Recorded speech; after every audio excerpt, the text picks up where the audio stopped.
नमस्ते बच्चों, कैसे हैं आप सब। आज हम भारतेंदु युग के गद्य साहित्य का अध्ययन करेंगे। इससे पूर्व हम भारतेंदु युग की परिस्थितियाँ, विशेषताएं और उस समय के प्रमुख कवि और उनकी रचनाओं के बारे में अध्ययन कर चुके हैं। तो आगे बढ़ते हैं हम। भारतेंदु युग में पूरे देश में सांस्कृतिक जागरण की लहर दौड़ चुकी थी। मतलब तत्काल पहले स्वतंत्रता आंदोलन शुरू हुआ था और देश की जनता अपनी भारतीय संस्कृति की ओर उन्मुख होने लगी थी। देश की स्वतंत्रता के प्रति सचेत होने लगी थी। अंग्रेजी शिक्षा का व्यापक प्रभाव देश के शिक्षित समाज पर पड़ रहा था। मतलब भले ही अंग्रेजी शिक्षा का विकास जिस उद्देश्य को लेकर के किया जा रहा था, लेकिन अब शिक्षित समाज पर उसका प्रभाव पड़ रहा था। देश विदेशों के बारे में उन्हें जानकारी हो रही थी। सामाजिक, धार्मिक, आर्थिक और राजनीतिक क्षेत्र में परिवर्तन और सुधार की आवश्यकता थी और भारतेंदु इसी प्रगतिशील चेतना के प्रतिनिधि थे। उन्होंने अपने साहित्य के माध्यम से सही समय पर उचित नेतृत्व प्रदान किया और जागरण का संदेश दिया। मतलब मानव चेतना में या मानव समुदाय में जो चेतना करवट ले रही थी और उसी समय उन्होंने उचित नेतृत्व प्रदान किया और जागरण का संदेश दिया। इस युग का साहित्य सांस्कृतिक जागरण का साहित्य है। इस युग में गद्य की सभी विधाओं पर लेखन हुआ और उन सभी विधाओं का विकास हुआ। उनमें सबसे पहले हम पढ़ते हैं नाटक के बारे में। हिंदी नाटकों का प्रारंभ भारतेंदु हरिश्चंद्र से ही माना जाना चाहिए। इससे पहले मैं विधा के बारे में बात कर लूँ। विधा किसे कहते हैं? गद्य की सभी विधाएं।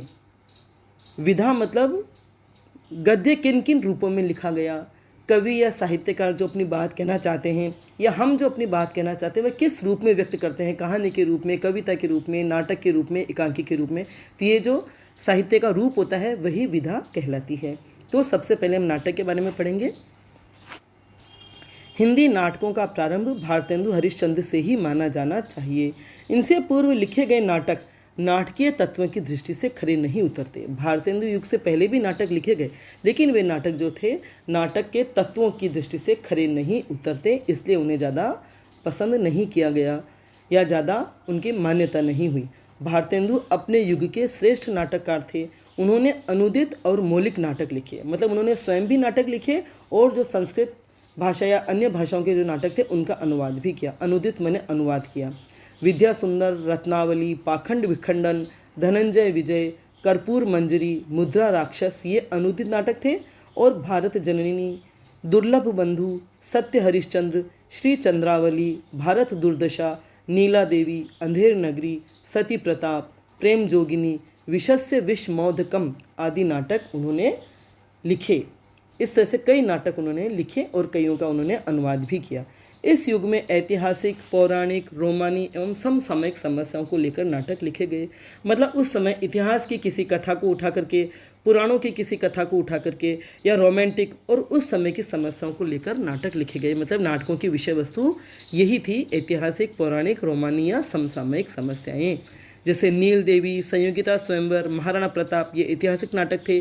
तो तप्ता संवरण, मयक मंजरी, लावण्यवती सुदर्शन और रणधीर प्रेम मोहिनी ये रोमानी नाटक थे।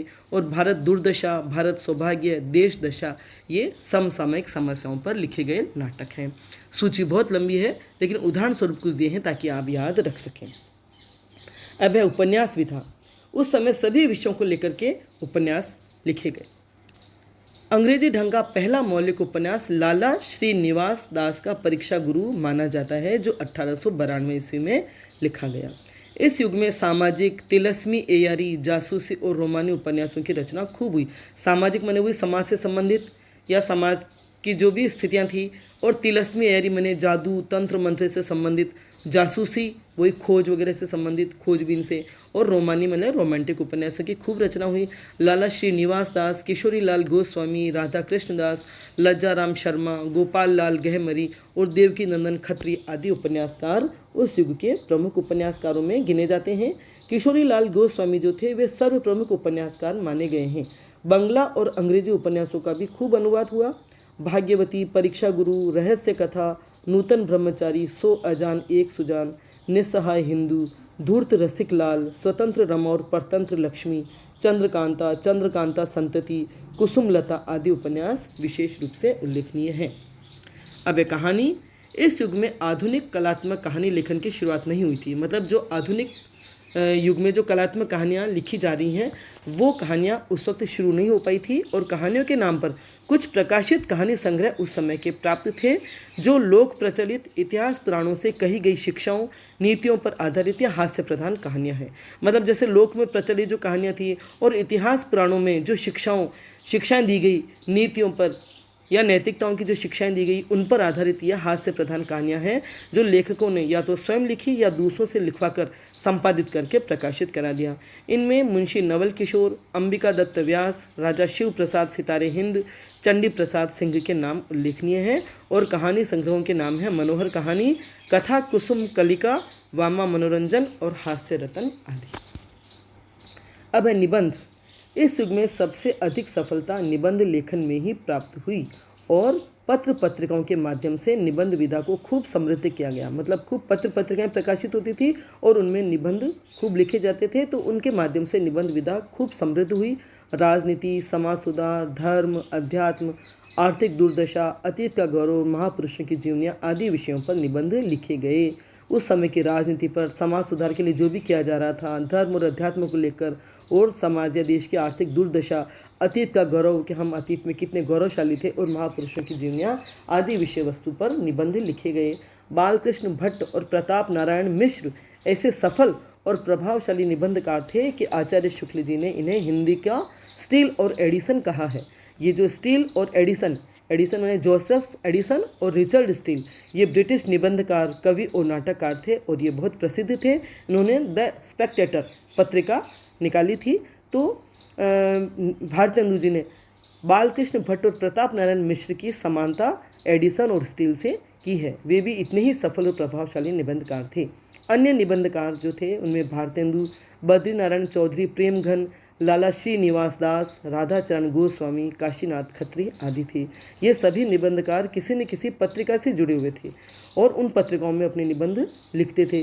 बालकृष्ण भट्ट ने समसामयिक समस्याओं पर जमकर लिखा।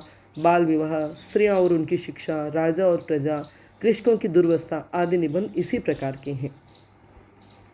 समसामयिक समस्या मतलब उस समय जो भी समस्याजनक स्थितियाँ थी या जो भी समस्याएं देखी जा रही थी उन पर। मनोभाव से संबंधित विचारात्मक, भावात्मक, अनुसंधानात्मक आदि सभी शैलियों के निबंध लिखे गए। आगे है आलोचना। इस युग में हिंदी आलोचना का प्रारंभ पत्र पत्रिकाओं के माध्यम से हुआ। हिंदी प्रदीप नामक जो पत्र था उसमें गंभीर आलोचनाएं प्रकाशित होती थी। पहला उल्लेखनीय नाम आलोचनाकारों में या आलोचकों में बद्री नारायण चौधरी प्रेमघन का है, जिन्होंने संयोगिता स्वयंवर और बंग विजेता के अनुवादों की विस्तृत आलोचना आनंद कादम्बिनी में की थी। बालकृष्ण भट्ट और बाल मुकुंद गुप्त ने इस परंपरा को आगे बढ़ाया। नील देवी, परीक्षा गुरु, संयोगिता स्वयंवर, एकांतवासी योगी संबंधी आलोचनाएं समीक्षा साहित्य में महत्वपूर्ण स्थान रखती है।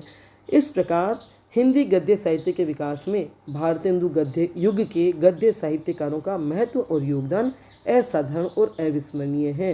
अर्थात हिंदी गद्य साहित्य का जो विकास हुआ उसमें भारतेंदु युग के जो साहित्यकार थे उनका योगदान असाधारण है। हिंदी गद्य की सभी विधाओं का सूत्रपात इस युग में हो गया था और आगे चलकर द्विवेदी युग में पूर्ण विकास को वे विधाएं प्राप्त हुई। यह युग व्यापक जागरण का संदेश लेकर आया और भाषा के स्वरूप का भी इस युग में अभूतपूर्व विकास हुआ। तो इस प्रकार ये जो गद्य साहित्य की जो विविध विधाएं हैं उनमें संक्षेप में ये सामग्री प्रस्तुत की है मैंने, ताकि आप टिप्पणियाँ आए तो भी आराम से लिख सकते हैं, और अगर सभी विधाओं पर एक प्रश्न आए तो उन्हें भी आप संक्षेप में लिख सकते हैं। धन्यवाद। वीडियो आपको पसंद आया हो तो लाइक करें, अपने फ्रेंड्स के साथ शेयर करें और मेरे चैनल को सब्सक्राइब करें। बेल आइकन भी अवश्य टच करें ताकि आगे जो भी वीडियो मैं बनाऊंगी उसकी सूचना आपको मिल जाएगी। धन्यवाद।